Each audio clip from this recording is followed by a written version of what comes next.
Muy bien, estamos con Ernesto Blume. Doctor Barba, no se distraiga usted con sus... Antes de comenzar con el tema que ha convulsionado, que es la reposición de la detención preliminar en casos de no flagrancia. Sí. Es lo que le preocupa a la Fiscalía, es lo que quieren los periodistas, y el Congreso se asusta y a veces cambia de opinión, ¿no? Entonces... hay que decirlo, que es evidente también que el Ejecutivo ha jugado en estas circunstancias con lo del hermano de la Presidente, ¿no? Ha jugado para que se retrase o para que se haga lo que se ha hecho en el fondo. En fin, pero vamos a hablar en términos jurídicos, en términos legales. A ver, doctor, su opinión, por favor. Bueno, en primer lugar les agradezco Aquí no mucho... lo vamos a cortar como en otros canales. Muchas gracias. Cuando el doctor lo refuta y los pone contra la pared, cambian de tema, ¿no? O piden comerciales. Bueno, en primer lugar les agradezco mucho la invitación. Para mí es un gusto nuevamente estar en este programa. Gracias por venir. Lo que hay que señalar en primer lugar es que el tema de la detención preliminar hay que verlo a la luz de la Constitución. Claro. Y que desde la Constitución de 1933, pasando por la del 79 y llegando a la del 93, la situación es la siguiente. Y esto está en el caso de la actual Constitución, en el artículo 2, inciso 24, ítem F, que dice: nadie puede ser detenido sino por mandato escrito y motivado del juez o por las autoridades policiales en caso de flagrante delito, ¿no? Eso es lo que sucede en todas partes. Eso es lo que sucede en todas partes. Entonces ahí señala que la autoridad policial puede detener por 48 horas y que ese plazo puede ser ampliado en caso de terrorismo, espionaje, tráfico ilícito de drogas y los delitos cometidos por organizaciones criminales hasta 15 días. Ese es el mandato constitucional. Lo que ha venido ocurriendo en la práctica es que con el nuevo o el último Código Procesal Penal del año 2004 se establece la figura de la detención preliminar más allá de esta figura constitucional.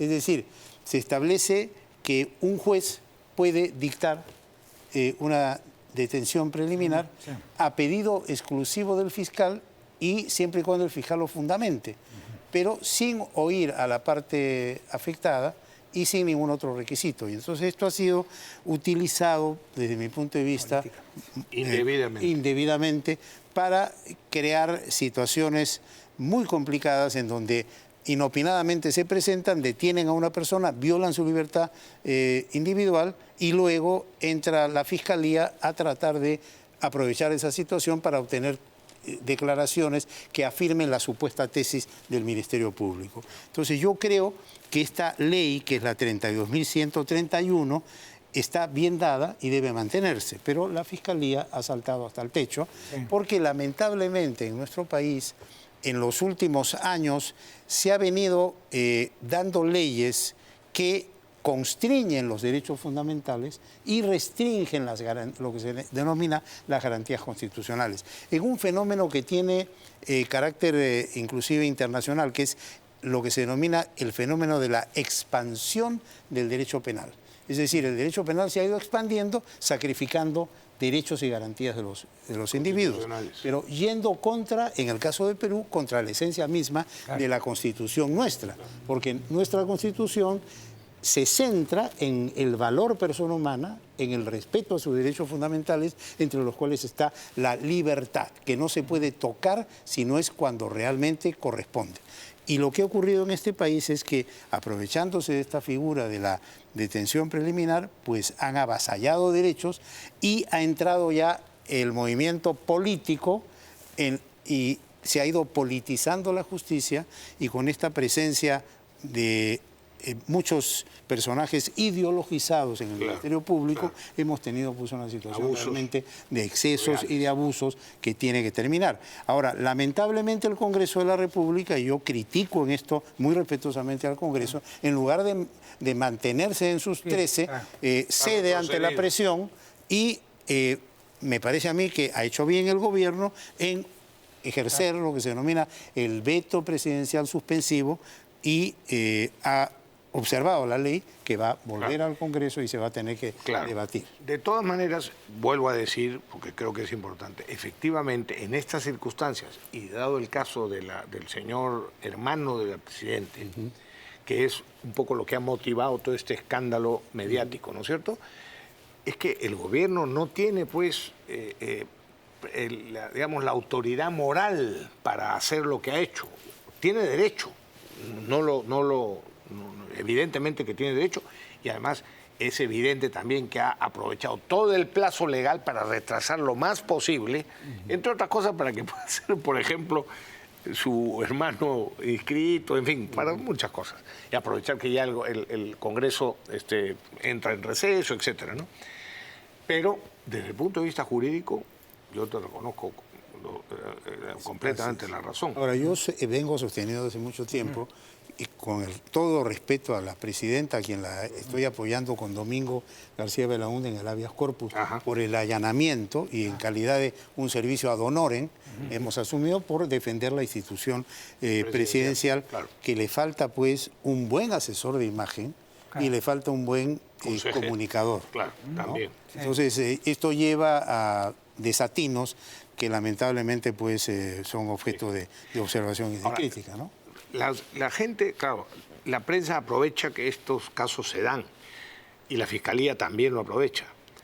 Dice, es que con esta actitud o con esta posición o con esta interpretación jurídica, entonces se obliga a que cuando se detiene a una organización como por ejemplo esos 16 maleantes que había, como no estaban en ese momento cometiendo el delito, aunque habían todas las pruebas de que eran extorsionadores, etcétera, los tenían que soltar, ¿no? ¿Cómo hacemos para que efectivamente se pueda detener, ¿no? Se pueda detener a los delincuentes sin incurrir en una falta a la norma constitucional, por supuesto? Bueno, quizás, y yo creo que por eso es útil la observación, porque va a dar lugar a un mayor debate y de repente se pueden corregir algunas cosas. Yo creo que cuando el bien jurídico protegido es la vida, la salud, la dignidad de la persona, pueden darse quizás una situación excepcional en donde el juez dicta una medida inmediata. Valorando esas cosas. ¿no? Pero de todas maneras eso creo que se tiene que debatir y creo que el Congreso, a raíz de la observación del Poder Ejecutivo, debería evaluar. Porque en puridad, si tú analizas el Código Procesal Penal y el Código Penal, hay una figura de flagrancia o detención policial por flagrancia, que es la figura típica que está en la Constitución. Luego también hay un artículo, y es curioso observar, que me parece que es el artículo 159, que dice que un ciudadano puede detener a otro en flagrancia. Y eso se llama arresto ciudadano. Arresto ciudadano. Sí, ¿no? Y luego se ha creado lo que se llama la detención preliminar judicial, que la han constreñido la flagrancia, pero que antes estaba demasiado abierta. Entonces quizás pueda modularse eso para casos como lo que tú dices, en que no estaríamos dentro del supuesto específico del artículo que he mencionado, pero sí ante una evidente existencia de un hecho delictuoso que no está en flagrancia, pero sí existe la necesidad y la urgencia de tomar medidas. Pongo un ejemplo, no sé si es pertinente. Cuando alguien invade una propiedad, se dice que el dueño de la propiedad invadida tiene 24 horas en las que tiene derecho a repeler la invasión. A repeler como sea, incluso por la violencia. Así es. Para quitar a los invasores.